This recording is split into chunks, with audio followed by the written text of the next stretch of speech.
আসসালামু আলাইকুম।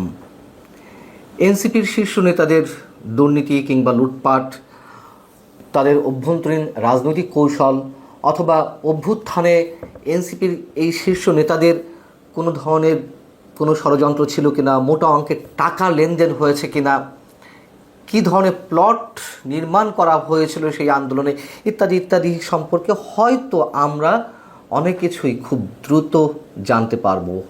এবং যেহেতু এরই মধ্যে আমরা জানতে পারছি এনসিপি এরই মধ্যে খুবই মারাত্মকভাবে উদ্বেগজনকভাবে বহুধা বিভক্ত হয়ে পড়েছে, সে বিষয়ে আমরা পরে আসছি। তার আগে একটু জানিয়ে রাখি, বা আপনারা হয়তো অনেকেই জেনেছেন যে এনসিপির শীর্ষ ৫ নেতাকে কারণ দর্শানোর নোটিশ করা হয়েছে। কেন? তারা অভ্যুত্থানের বর্ষপূর্তির দিনে কক্সবাজারে গিয়েছিলেন এবং যেটি গুঞ্জন আকারে ছড়িয়ে পড়েছে যে সাবেক মার্কিন রাষ্ট্রদূত পিটার ডি হাসের সঙ্গে তারা গোপন বৈঠক করেছে। এখন গোপন বৈঠক করে তো সেটি দলীয়গতভাবেই সিদ্ধান্ত নিয়ে করা হয়েছে, কিন্তু এই বিষয়টি তো তারা উড়িয়ে দিয়েছে গুজব আকারে। কিন্তু আমরা জানতে পারলাম যে পরবর্তীতে আবার এনসিপির দলীয় ফর্ম থেকে যারা কক্সবাজার গিয়েছিলেন তাদেরকে শোকজ করা হয়েছে।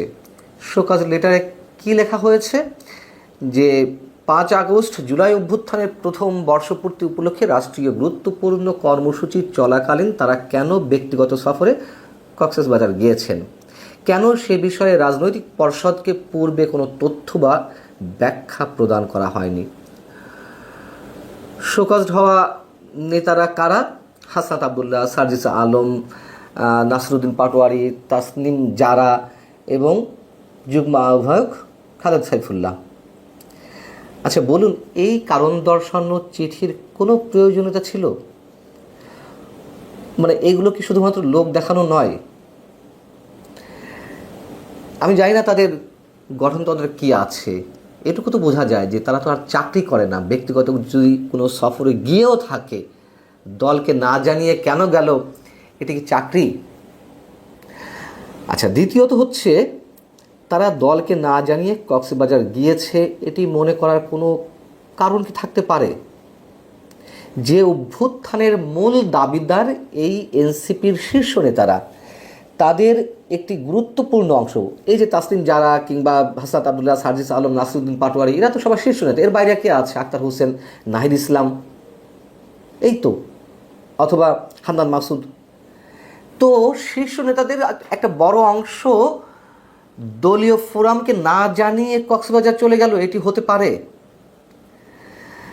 এটি হতে পারে না। কোনো গোপন বৈঠক থাক আর না থাক, এটি হতে পারে না। অন্তত এই গুরুত্বপূর্ণ দিনটিতে তারা এভাবে যেতে পারে না। আর আমাদের ধারণা অবশ্যই তারা গোপন কোনো বৈঠকে, সেটি পিটার ডি হাসের সঙ্গে হোক বা অন্য কোনো কারণেও হোক, তারা খুব গোপনেই বিশেষ উদ্দেশ্যে কক্সবাজার গিয়েছিলেন। দলে যাওয়ার কথা না তো আসলে। এখন বিষয়টি হচ্ছে তারা যে কারণ দর্শানোর নোটিশ দিল, এটা হচ্ছে শাক দিয়ে মাছ ঢাকার মতন। এটি করে আরও মানুষের সামনে বিষয়টি প্রশ্নবোধক করে তুললো আরও খুব বেশি করে। ঠাকুর ঘরে কেড়ে আমি কলা খাই না, সেই অবস্থাও হতে পারে যে আগে থেকে নিজেরা সব কিছু মানে অনেকখানি রহস্যময় করে তুলছে। এখন পিটার ডি হাস যে কক্সবাজার ছিলেন সেটা নিয়েও বিতর্ক উঠেছে। তার সঠিক অবস্থান সম্পর্কে জানা যায়নি। কোনো কোনো মাধ্যম বলছে, জানা যাচ্ছে যে তিনি যুক্তরাষ্ট্রে আছেন, আবার কেউ কেউ বলছে না তিনি কক্সবাজার আছেন। যাই হোক, তবে আবারও বলি, বিশেষ উদ্দেশ্যেই তারা গিয়েছিলেন, এটি আমাদের দৃঢ় বিশ্বাস।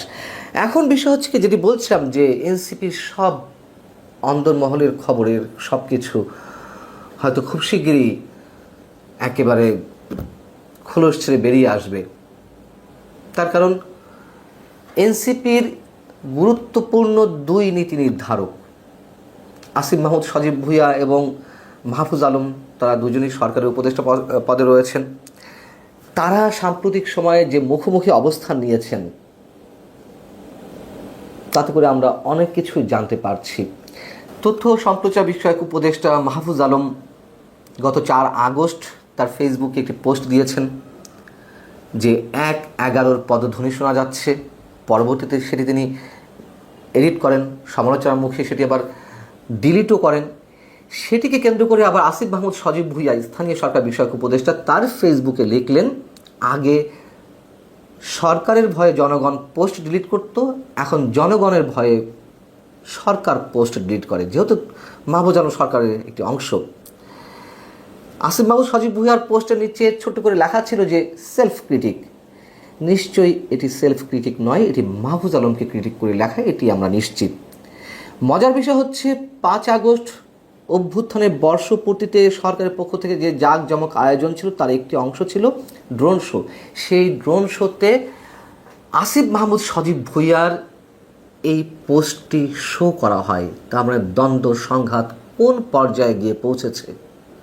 মাহফুজ আলম এর আগেও অনেক পোস্ট ডিলিট করেছেন, এডিট করেছেন। যেমন গত 29শে জুলাই তিনি একটি পোস্ট দিয়েছিলেন, সিডনিতে তার ভাইয়ের অ্যাকাউন্টে একটা মোটা অঙ্কের টাকা লেনদেন হয়েছে, সেটিকে কেন্দ্র করে তার বিরুদ্ধে দুর্নীতি অভিযোগ ওঠে।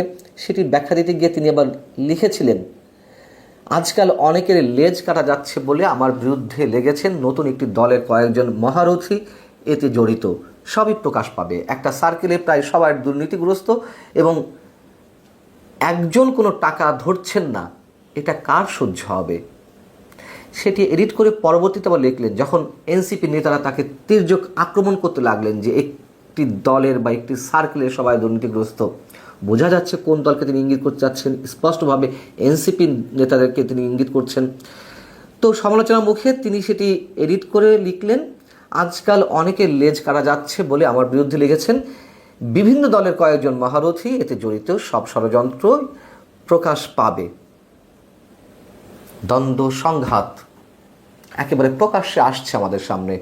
মাহফুজ আলম যদিও পোস্ট দিয়ে তিনি অসংখ্যবার তার ডিলিট করেছেন, তার এক্সাম্পলও আছে, এটাও সত্য কথা।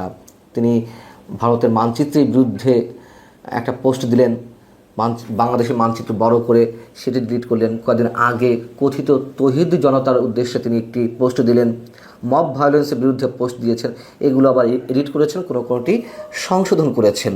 এবং এরও আগে আমরা জানি যে এনসিপি যখন গঠন হবে, ফরমালি আত্মপ্রকাশ করবে, কে আহ্বায়ক হবেন এটি নিয়ে নিজেদের মধ্যে দ্বন্দ্ব শুরু হয়েছিল। কোনো এক ছাত্র উপদেষ্টার বাসায়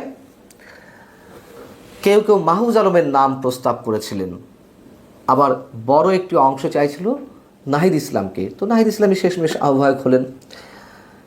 দলের মধ্যে গ্রুপিং লবিং থাকতেই পারে বুর্জুয়া রাজনীতিতে, তারাও তো আর বুর্জুয়া রাজনীতির বাইরের কিছু নয়, বরং তারা পেটে বুর্জুয়া, আমরা এটা বলতে পারি যে বুর্জুয়ার চেয়ে ভয়ঙ্কর কিছু, ধরে নিলাম যেগুলো থাকতে পারে। কিন্তু আত্মপ্রকাশ আগে থেকেই, বিকশিত হওয়ার আগে থেকেই যে ধরনের গুরুতর সব অভিযোগ তাদের বিরুদ্ধে উঠছে, একে অন্যের বিরুদ্ধে অভিযোগগুলো করছেন, এই দলের ভবিষ্যৎ নিয়ে আমরা নিশ্চিতভাবে শঙ্কিত।